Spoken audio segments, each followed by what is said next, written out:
It is with great pride and great pleasure I introduce to you my life-size Barbie and weekend fashion consultant.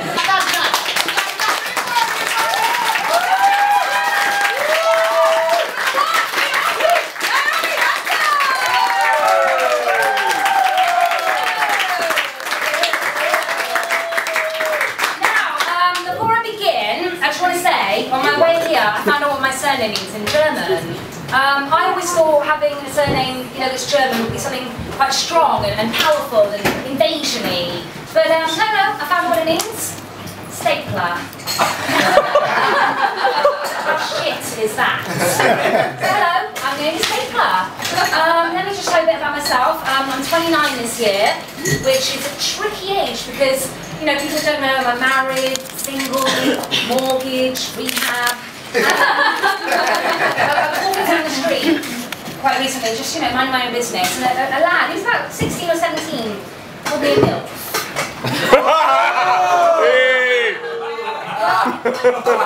I was flattered because this person wanted to penetrate me. But I was quite insulted that he made the assumption that I've got children. I mean, don't get me wrong, I do want children in the future. And I think my children are going to be very lucky because they're going to be alive when they can go to their moon for their yearly holiday and have fat-free Big Macs. And most importantly, they're going to be alive when Justin Bieber dies.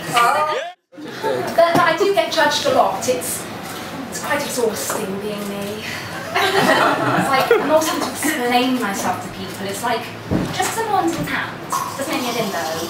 Actually makes me half Hungarian. And just because I've got boobs and long legs doesn't make me a gold-digging slapper. Just makes me quite fortunate.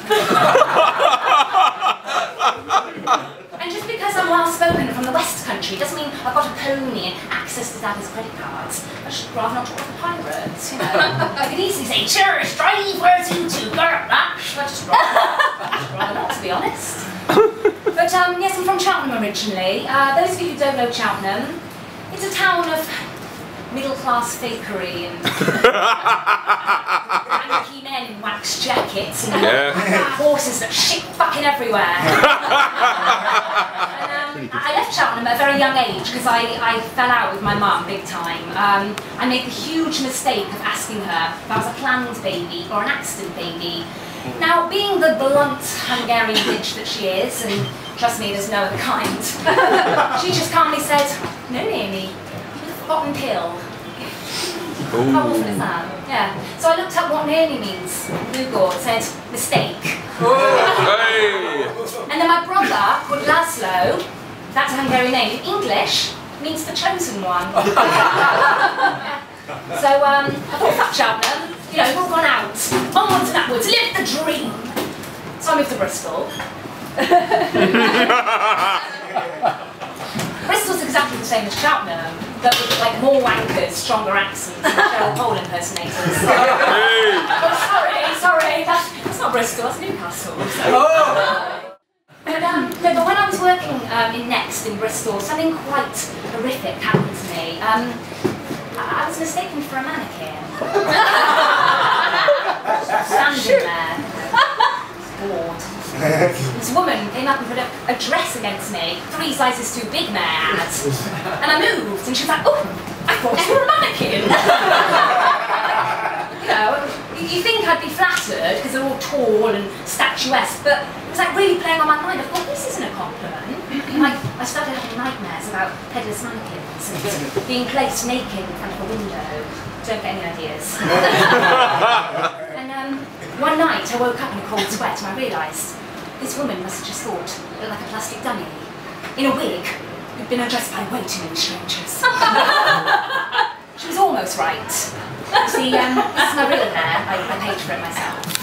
And I think I know the first name and the surname of any stranger before I let them address me. Is that right, Jimmy King? Yes. I'll talk to you later. But I've been living in London a couple of years now, and I was a bit naive. I didn't realise how expensive everything was. Back in Cheltenham, for my house, for $3, £2 for returning. But in London, there's a thing called money. And I ran out of it. I hadn't found a job in time, you see. So I was like, right, I'm I'm going to have to like steal my food. So I started to like Kate Moss on crack. You know, I don't know what that looks like. So I was like, right, what can I steal that's fattening, tasty, and easy to steal? Babies. Not really, I'm joking, they're not tasty. No. Fattening, tasty, and easy to steal. Smoked salmon. Because it's flat packed, you know. Here's a little sample for you, look. You just slide into Vogue magazine and just sort of walk out. You know? But I was really worried I was going to get caught, so I thought I'm going to have like a backup plan, you know, in case I get caught. And I thought, I should say it's a free sample. You know, oh look, here's a little sachet of Clinique's new foundation. And oh look, here's some Lancome serum, you know, the stuff there. And oh look, here's 200 grams of the Scottish smoked salmon. Free sample. Luckily I never got caught. However, security did ask me once, why are you holding Vogue magazine? Oh, by the way, I just want to add, for legal reasons, I can't say which shop I stole from. In fact, I'll abbreviate it, so you don't know what I'm talking about, but I do. So I went into M&S, and I'll just pick it up. But security said, why are you holding Vogue? Why is it not in an M&S bag? And I panicked and I just went, oh, don't you know that like holding a mag is like the new handbag, you know? And he actually believed me. Fucking idiot.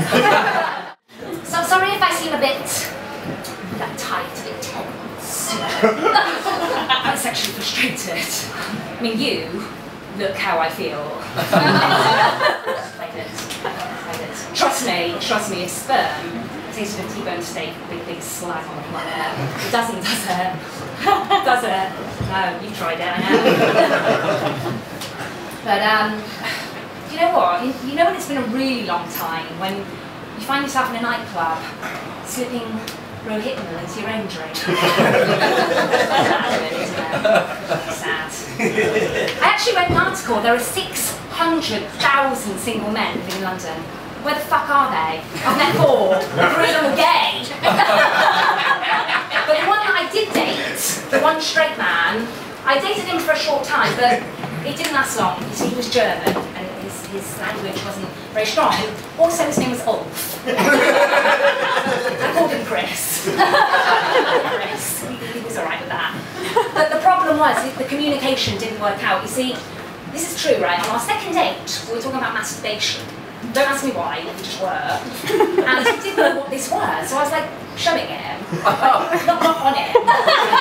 Showing him, you know. That wouldn't help us. And he actually said, ladies, and gentlemen actually, the benefits from this, he said, ah yes, Naomi, I was thinking of you and I had cock sneeze. Yeah. 5th day, I thought, fuck it. I got fucked on Jägermeister and let him penetrate me. And I'm not kidding, right? I shit you not. When he ejaculated, because he didn't know the word for ejaculation, he actually said to me, Naomi, I think I've just injected you. Now, I don't know, I mean, is that a deal breaker or what? I mean, come on. I thought, shit, if I carry on seeing this guy, imagine if he wants a blowjob. I mean, I don't, they don't have to ask for it, but you know what I mean. But imagine if he wanted one, he'd say, oh, Naomi, can I put my meat straw in your mouth? Imagine if he wanted it from behind. Oh, Naomi, can I sneak up on you from behind? I'm Hungarian, not Polish. This is the best week. In case you were wondering why I'm single, you know, it's hard to believe, isn't it? But I think it's because I haven't gotten over what my ex did to me. You see, I was in a final of a comedy competition, and I reserved and bought a ticket in the front row, right there. I thought, you know, as long as that's filled with him, you know, I'll be all right. And he never showed. And I did my whole set with an empty chair. But then it occurred to me, perhaps he's Spider-Man. You know, well, that's what I tell myself anyway, just get through the loneliness. So it's got to a point now where my laptop has sort of become my boyfriend now. Sad, true. But it really is like a bloke. It does give me everything I need. AKA newborn. Actually, don't be frightened. Newborn is a bit like a January sales. It's like, you could search for hours, it's all crap, and you find a real gem that's just for you.